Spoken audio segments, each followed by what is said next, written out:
Oh,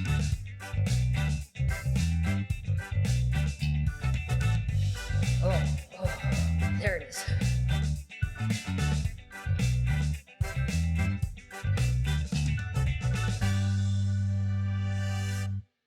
Hey Goobers, we've got an update on technical grade ethanol. In the last year, demand for hand sanitizer has gone up somewhere between 7 and 12 times compared to last year. And so Canadian producers, manufacturers, and distributors have been importing ethanol, especially from Brazil, to meet the demand. Brazil is coming up against its own demand for hand sanitizer, and well, everybody knows what's going on with supply chains right now.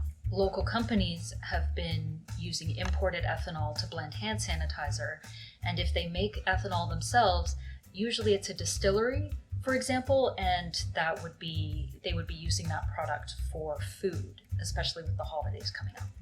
Canadian ethanol producers who don't normally make ingredients for hand sanitizers have stepped in to increase the supply.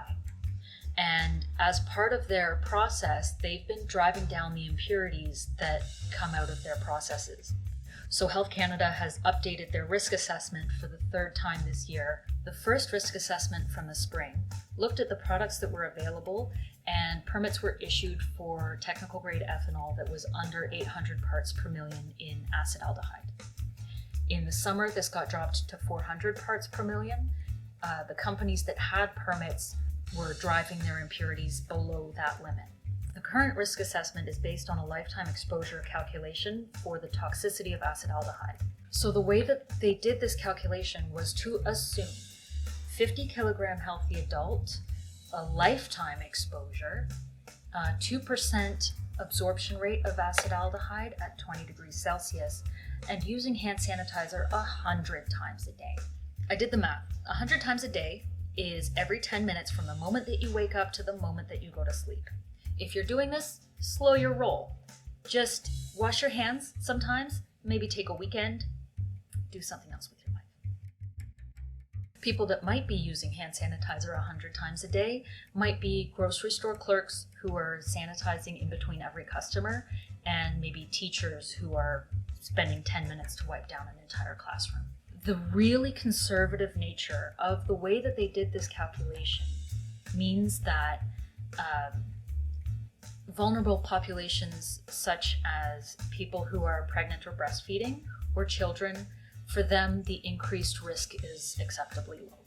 What they consider an acceptable risk is that 1 in 100,000 people under these exposure conditions might experience an increased risk in cancer.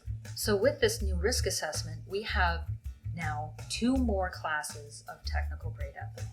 Products that are labeled technical grade have more than 75 parts per million acetaldehyde and need extra labeling requirements as well as permits to be used. If the acetaldehyde is under 75 parts per million, it still needs a technical grade permit, but it doesn't have to have any extra labeling. With this new risk assessment, we've updated our checklist for hand sanitizers, and we found a list that we had missed before of authorized products. We decided to split this into 2 videos, so you get extra content this week. Thank you for watching Goo for Science. Don't forget to hit the subscribe button and follow us on Facebook, Instagram, and Twitter.